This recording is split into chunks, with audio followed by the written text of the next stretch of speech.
I want to attempt to answer a question I often get, but it's not an easy question to answer.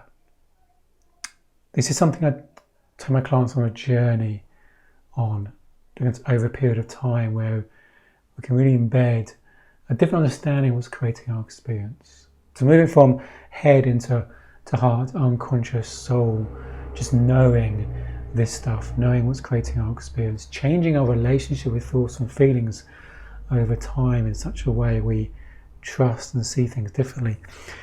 But the question is, so how do I stop thinking? And I want you to listen to this, not to find out something you don't know or reinforce something you think you know. I want you to listen to this for feeling within. Notice what it brings up for you. What do you hear within you as you hear the words? More than trying to understand the words themselves, because what I'm trying to do is point you to a space even upstream from your thinking. Because it's about understanding the true nature of thought beyond the content of thinking. We can't do that by changing our thinking. It's about having an insight, a realization, an aha moment about the true nature of thoughts. Because in answering that question, how do I stop thinking? And the question gets asked because I talk about our thought creating our experience of life. So fear being the misuse of imagination. We're not scared of the future because we can't feel the future. It doesn't exist. It's our thinking about the future. Nothing in our life makes us feel anything. It's our thinking about those circumstances and situations creates our experience. So as people start to realise, it only works one way, it really is inside out, it's not outside in. A natural question is, okay, so how do I stop this fearful thinking? How do I stop this sad thinking? How do I stop thought if thought is creating these experiences I don't really want to experience? Now the bottom line is, we can't stop thinking. That's the first thing to recognise, is we can't control this stuff. We're not kind of beings. We're not thinking beings, we're beings that have thought. Thought is spontaneous. Thought is like the weather systems, they just pass through. Thought comes into our consciousness and moves on again, and we can't control it. We think we can, we just spend a lot of effort trying to manage or control our state of mind. The bottom line is, we can't control thought. It just feels like we can, we try to. You couldn't choose your next thought if you wanted to. It's just spontaneous, it just happens. But the good news is, the more we understand the true nature of thought, we don't need to control it. Because there's a self-correcting system.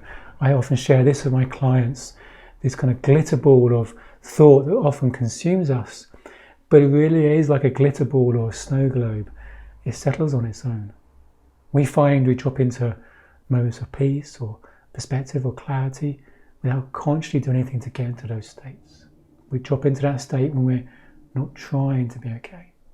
Solutions come to problems, we're not actually thinking about the problem. Our mind is just quiet, we're in the shower, walking the dog, solutions just come. So the good news is, the nature of thought is actually a self-correcting system. The problem of fearful thoughts or angry thoughts or anxious thoughts, they're not the problem. It's our relationship with those thoughts. If we think they're a problem, we're adding more and more thoughts into the mix. If we try and fix it or try and stop it, we're adding more and more thought energy into the mix. So it's self-correcting, and by the very nature, thought is self-correcting. The second thing is, understand the true nature of thought is, it's not truth, it's not reality. We spend a lot of time trying to sieve our thinking, trying to let go of the unhelpful thoughts or unnecessary thoughts and trying to find the useful thoughts, and we're scared of not thinking at all because we think we need our thinking as a navigation tool to life. There's two types of thought. There's outside-in thinking. I'm okay if, I'm okay when. That's thoughts based on fear and insecurity, which often start around childhood and become just a thought habit. Then there's thought that's not so contaminated by that outside-in thinking, which I call inside-out thinking. Clarity, wisdom, perspective, peace, that's inside out. That's us with a quieter mind. It's still thought, because everything we experience in life comes through thought, but it's not contaminated by outside-in thinking. I call it maybe wisdom, to differentiate it between the outside in thinking and the insecure thoughts. So we have our outside in thoughts and our inside out kind of wisdom. There's a different energy to that. That comes with a quieter mind. So what if you didn't have to manage this stuff in any way? What if you didn't have to give any thought a second thought? What if you could notice it for what it is? In the same way you might walk past a drunk homeless tramp who might yell something at you. You wouldn't give it a second thought. You wouldn't take it personally. But somehow we think these voices and noises and thoughts in our head we need to pay attention to. What if you just didn't? Knowing that when a mind quietens, it's a self-correcting system. There's a deeper inner wisdom, inside-out thinking, our instinct, our intuition. That's a much better guidance mechanism to life. That sees life and situations with greater perspective. That's where all our resourcefulness lies. Where everything we need shows up in the moment. So the bottom line is, it's not about controlling thought, stopping thought. You can't do that. It's our relationship with thought that makes the difference. Whether we think it matters, whether we think we need to give it a second thought. Now we're going to go into outside thinking. We're human, it happens. But it's recognizing it, noticing it without going beyond noticing it. It reminds me of a film from the 90s called A Beautiful Mind, about a mathematician called John Nash. This is based on a true story. There's a mathematician who won the Nobel Prize for economics, a very, very intelligent guy who developed paranoid schizophrenia. So basically he went mad, and he spent time in secure units and kind of mental health units over a period of time. It's went on for many years. There's times he felt more sane than others. He was able to hold on a marriage and have a family, but he was in and out of institutions. And he knew these, well, for him, he didn't hear voices, he saw characters and he thought they were real, so he was kind of talking to them, interface with them when they were just in his head. Now he knew they weren't real. He was working with the best psychiatrist in the country. He was a very, very intelligent man. But when they came into his consciousness and started to engage with him, they'd tell him to go away. You're not real, go away. Well, straight away he's now giving them attention. They've got his consciousness, his attention, and trying to fight thought with thought is almost impossible. And that's what he was trying to do. He was trying to fight thought with thought. And we're the same with any thought, fear, anger, sadness. You try and fight thought with thought, you want to hide into nothing. Because these thoughts are there because they think we need them. Their heart's in the right place. The fear is scared of you feeling disappointment or not succeeding. It actually wants you to be happy. It wants to avoid situations where you might not be happy. So they're really there, I think they're there to serve us. And we go into battle with them, they just get stronger because they're scared you're not going to be okay without them. But he had an insight. John Nash had an insight. One of the characters he interfaced with was a little girl. And I think it was his son's birthday, about a similar age. And he realised his son was getting older. But over the years, this little girl hadn't got any older. So she can't be real.